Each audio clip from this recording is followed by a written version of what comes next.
Om Shanti. To Baba's all divine children, we are the ones who are becoming prince and princess of golden age. Baba says, I have come to make you beggar to prince. Can you all, each one of you, think of the prince and princess? Of course, they, in the Lokik world, they are Lokik prince and princess. But Baba's children are divine prince and princess. So just have like, when Baba is talking about being a Lokik, that is spiritual, and then from there to divinity, to divine. So what are the divine virtues which, when I am embodiment of, that it creates divinity within me, so that through the eyes, through the words, through attitude, as Baba said, others are able to experience that divinity. Because in the divine world, as a deity, the divine virtues, first is definitely souls, love for the souls. So when there is royalty, generally they say, there is a saying that your eye doesn't go anywhere because you are so full. Generally people look around what others have, what others look like, what other is wearing. But a royal person will not do that. When we were young, Baba's Brahmins, so Didi Mohini used to say that anywhere you go, your drishti shouldn't go anywhere, to any object, to any human being. So it's like looking at the souls with just in a having godly love, and drishti is on the soul, not on the body.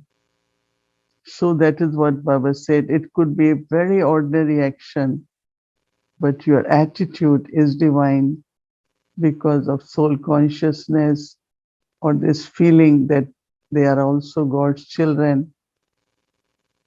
So just for a few moments, imagine in golden age, how will you look at each other? When I am divine prince, princess, how we look at each other? And of course, it's a very beautiful cheerfulness, which is from inner contentment and being full. Because Baba said you have to do saving in the sense of accumulate divinity.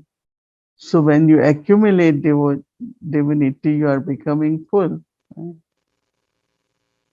So when you are full, then you don't have any desire, right? So this cheerfulness on the face is not just simple a smile. I remember I had just come to New York, and one time a reporter came from a newspaper, and then he wrote a nice article, but he said, I saw a moonlit face, and I was just reading it. I said, well, so what he really felt or experienced was, uh, and then he has explained it. And so I was thinking that how anyone can experience that, being a Lokik or being spiritual, being divine, is the sparkle of that full inner fulfillment or fullness. Contentment has a very beautiful uh, expression on the face. So this contentment is, as said, contentment, you are full with divinity. You are full with Baba's love. Mm. And then many do experience what we call as peace. They get the feelings, the vibrations of peace because that's a divine quality.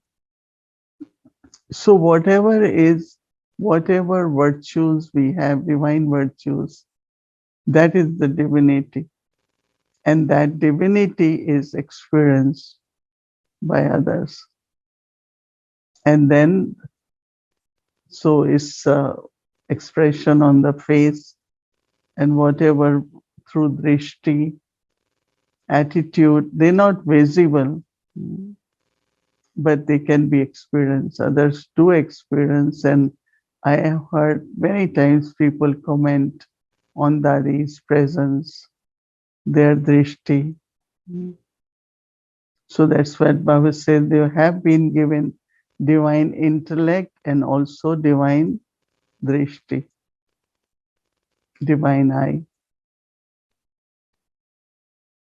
So that's first part. And then, of course, when you speak uh, with humility and respect, respecting someone is always considered to be a very high value. And then, of course, when you are respecting, you will speak that way. Mm. Baba always used to tell us when we were young Brahmins that speak very respectfully to anyone. Even when you have to give knowledge,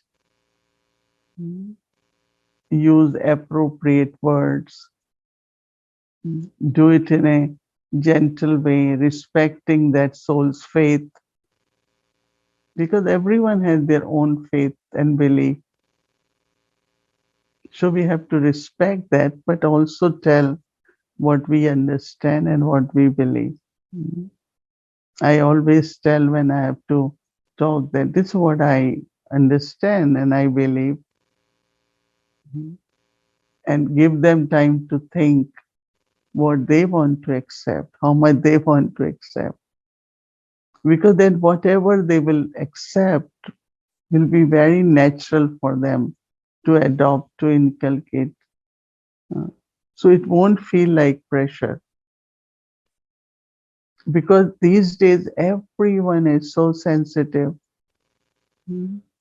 Someone said that, when you are teaching, I felt like information had been passing. Information had been given to me.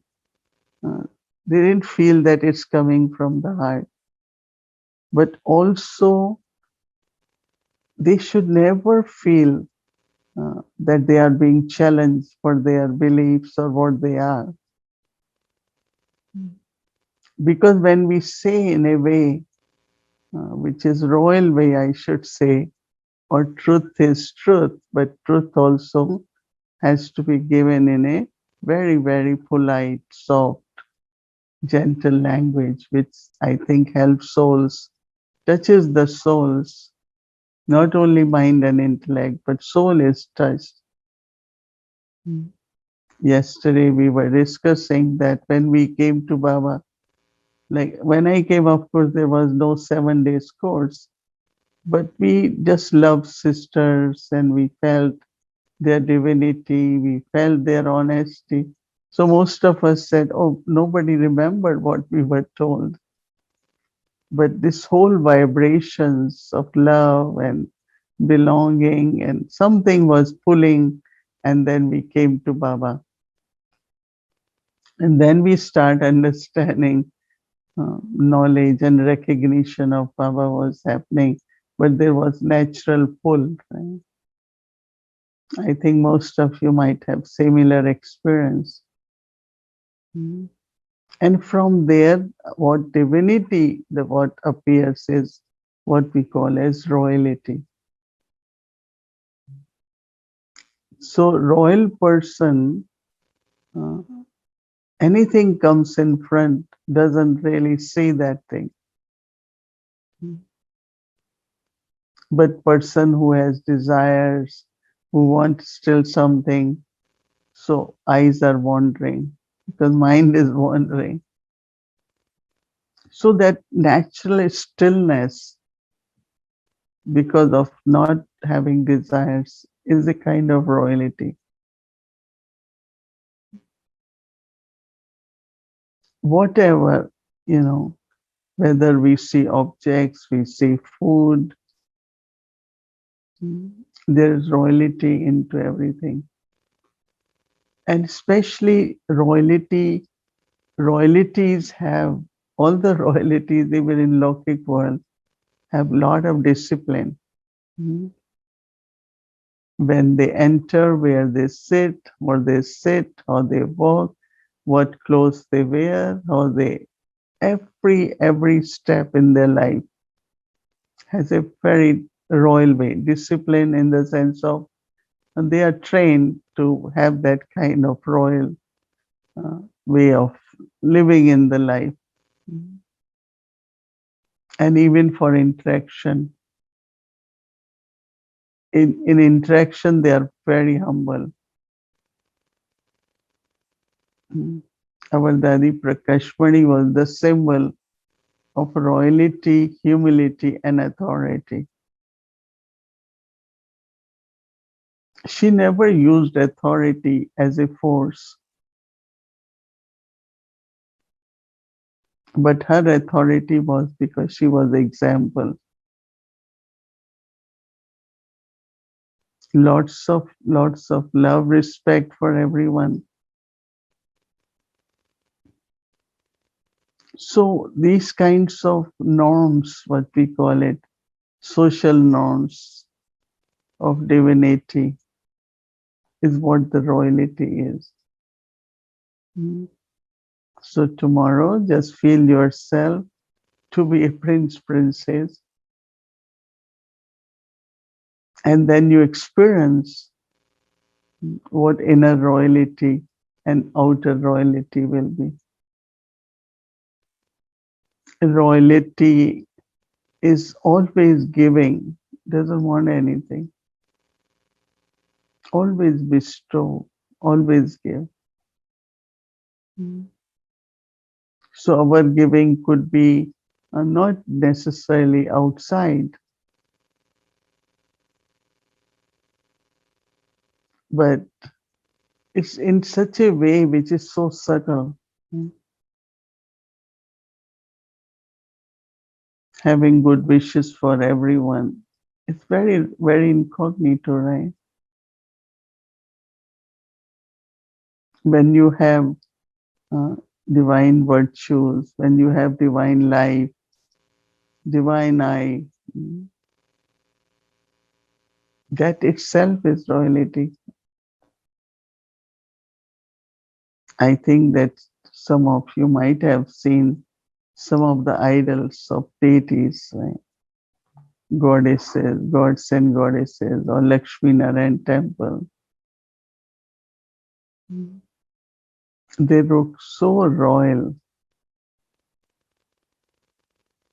because there are no desires.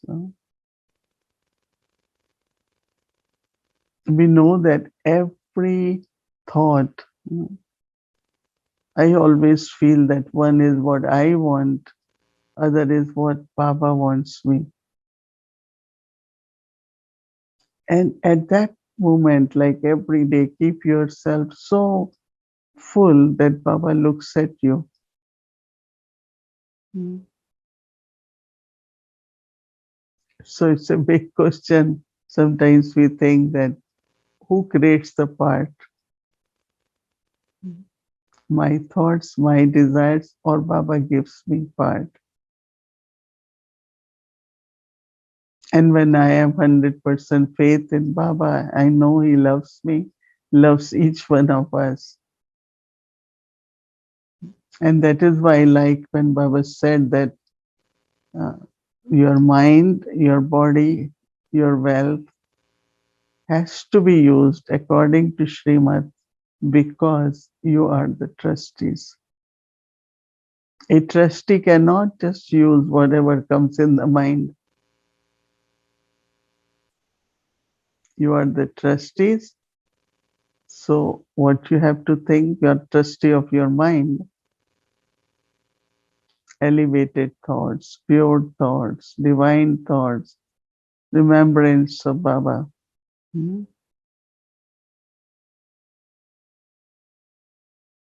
So it's very interesting when we really observe the mind, what thoughts are coming in the mind. I'm trustee of mind. Same is body, time, energy of the body. And of course, wealth is also for interaction with others. So if I have consciousness of being trustee, I have to follow Baba's Srimad, and where and how I use my wealth. Because it's not just simply giving money, it's a lot of karmas involved in everything. And then sanskar emerges, then karmic accounts. So there are then a lot of obstacles in the journey. But if I am trustee, I follow Srimad, I use everything according to Srimad, then path is enjoyable. There are a lot of attainments, clarity. But once I allow dictates of mind, I am creating thorns like obstacles on the journey. That's what Baba kept saying, no, undivided kingdom, undivided religion, just one kingdom, one religion, just self-sovereignty. So as we are moving towards our new world, divine world, world of love, peace, happiness, harmony, so we also have to create our stage. I think we have, but not 100%. Right? How to make it now perfect, complete. So Baba is inspiring us, guiding us to become divine, image of divinity, and further on, image of royalty also. So Maryada is what really keeps us, makes us very royal. Maryadas are not restrictions, but they are your social and family norms. Right? We belong to the divine family.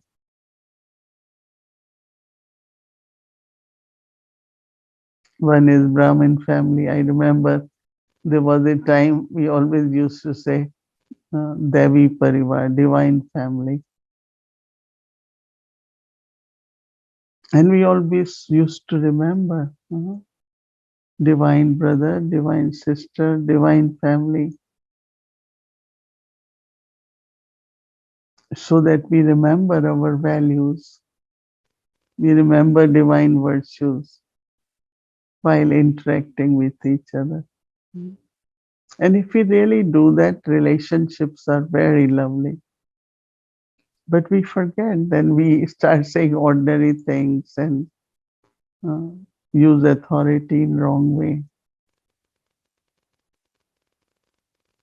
But actually, if we have authority, we will be humble, respectful, and we speak very, very softly and as much necessary. Sometimes people keep saying lot more than necessary also is not royal. To the point, as much necessary. Because when you go on and on, all that is useless, become ordinary. Because your point has finished, but you're trying to convince and overemphasize. See, we don't need to convince, we need to just say it and let everyone accept according to how they want to do it. It's not by saying Lord, they will definitely say yes, no. internally they're still not accepting. So whole value of your words also is very, very important.